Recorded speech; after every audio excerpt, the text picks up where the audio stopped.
Vamos a desarrollar en este caso el mapa conceptual sobre el tema demanda, siempre resaltando la importancia de hacer esos esquemas en el cuaderno, en una hoja, representarlos varias veces, de tal manera que podamos internalizar estos conceptos. La sistematización también es muy importante. Entonces, comencemos con este tema de demanda. Primero, una definición sencilla, básica de lo que representa demanda. La demanda es la relación entre dos variables: el precio, cuánto pagamos por un producto, y la cantidad demandada. La cantidad demandada es cuántas unidades compramos de ese producto. ¿Sí? Fíjese que para definir demanda resaltamos o hacemos uso del término cantidad demandada.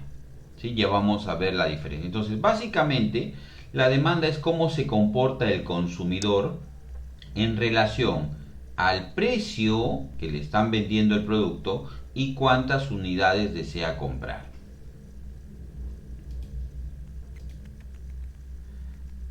En la demanda tenemos primero la representación gráfica de la demanda. La demanda en nuestro curso lo representamos con una recta, en un plano donde tenemos el precio y la cantidad demandada. Entonces, esta recta representa el comportamiento del consumidor, la demanda. ¿Qué hay dentro de esta demanda? Bueno, cuando tomamos un precio determinado, podemos hacer la siguiente lectura. Al precio de 5 soles, la cantidad demandada es de 7 unidades. No puedo decir la demanda es de 7, la cantidad demandada. Y ya que a ese precio de 5 soles el consumidor va a comprar 7 unidades, puedo decir que el gasto total del consumidor va a ser 35 soles o la unidad monetaria que corresponda. El gasto total del consumidor se representa por el área del rectángulo que se forma con el precio y la cantidad demandada. En este caso, tenemos una tabla y vemos que de esas filas, para el precio de 5, el gasto total del consumidor alcanza el valor máximo. Entonces, la demanda, que es la representación del comportamiento del consumidor, relaciona dos variables: precios y cantidad demandada. Precio y cantidad demandada. Y la multiplicación de estas dos variables determina el gasto total del consumidor. Si nos piden graficar el gasto total del consumidor, debemos sombrear el área de ese rectángulo que se forma. También podemos hablar de demanda individual y demanda de mercado. La demanda individual hace referencia a una persona en particular. La demanda de mercado, la suma de las cantidades demandadas de estas personas que conforman el mercado. Por ejemplo, al precio de 2 soles, si la señorita compra 4 y el caballero compra 3, en total compran 7 unidades. Entonces, básicamente, eso es la diferencia entre demanda individual y la demanda de mercado. También hemos hablado de qué sucede cuando cambia el precio del producto. Cuando lo que cambia el precio es el precio del producto, lo que tenemos es un cambio en la cantidad demandada. Fíjese la gráfica que aparece, que tenemos ahí. Podemos apreciar que si el precio disminuye, aumenta la cantidad demandada. Si el precio sube, disminuye la cantidad demandada. En ambos casos, la demanda se mantiene constante. ¿Sí? Es muy importante que usted, cuando se presente algún ejercicio o realice este análisis en la realidad, usted identifique cuál es el producto que está cambiando de precio. Por ejemplo, si estoy analizando el mercado de automóviles, entonces para que ocurra un cambio en la cantidad demandada de automóviles, debe cambiar el precio de los automóviles, no el precio de otro producto o cuestión o elemento relacionado. Debe ser el precio del mismo producto. Entonces, si disminuye el precio, aumenta la cantidad demandada. Si aumenta el precio, disminuye la cantidad demandada. En ambos casos, diremos que la demanda se mantiene constante. Justamente, esto da pie a la ley de la demanda. En ambos gráficos se cumple la ley de la demanda, que nos dice: a menor precio, mayor cantidad demandada. Y si aumenta el precio, disminuye la cantidad demandada. Debe haber una relación inversa entre el precio y la cantidad.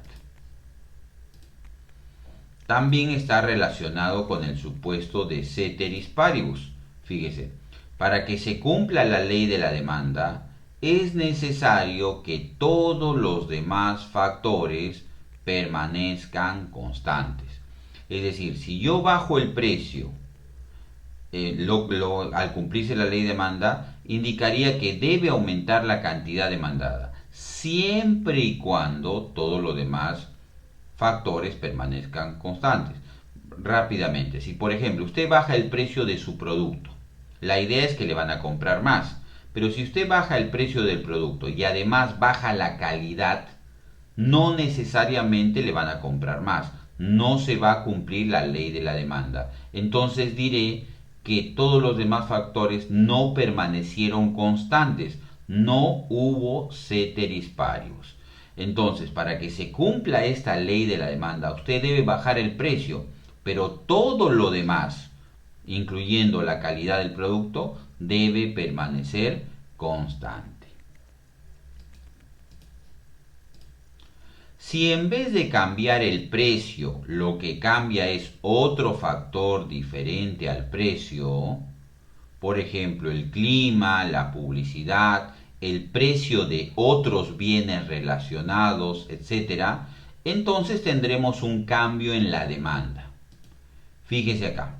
Si la demanda se mueve a la derecha, diremos aumento de demanda. Si la demanda se mueve hacia la izquierda, diremos disminución de la demanda.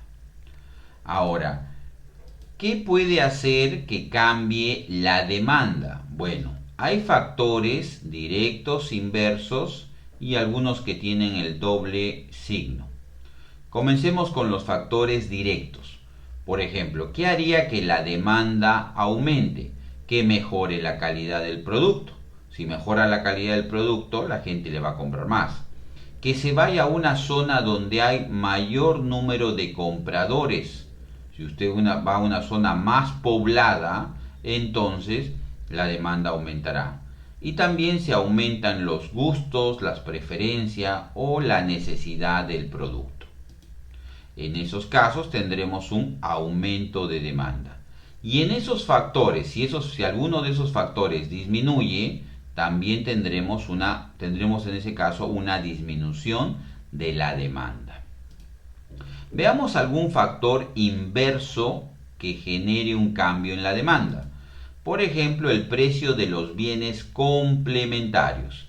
El ejemplo que utilizamos es que si sube el precio de la gasolina, disminuye la demanda de autos. Fíjese que no digo cantidad demandada. Si sube el precio de la gasolina, disminuye la demanda de autos. Y factores directos e inversos podría ser, por ejemplo, el caso del ingreso. En el caso del ingreso tenemos bienes normales y bienes inferiores. Bienes normales son aquellos que cuando aumenta el ingreso del consumidor, aumenta la demanda. Por ejemplo, los autos de alta gama, los productos lujosos. Entonces, cuando la gente tenga más dinero, comprará más de esos bienes. Y si la gente tiene menos dinero, comprará menos de esos bienes. A ese tipo de bienes se le llama bienes normales. En cambio, fíjense que ahora el signo es opuesto. Por eso es que el ingreso de los consumidores es una variable que afecta directa o inversamente a la demanda. ¿Qué es un bien inferior? Un bien inferior es aquel bien en el cual cuando aumenta el ingreso del comprador, disminuye la demanda de ese bien.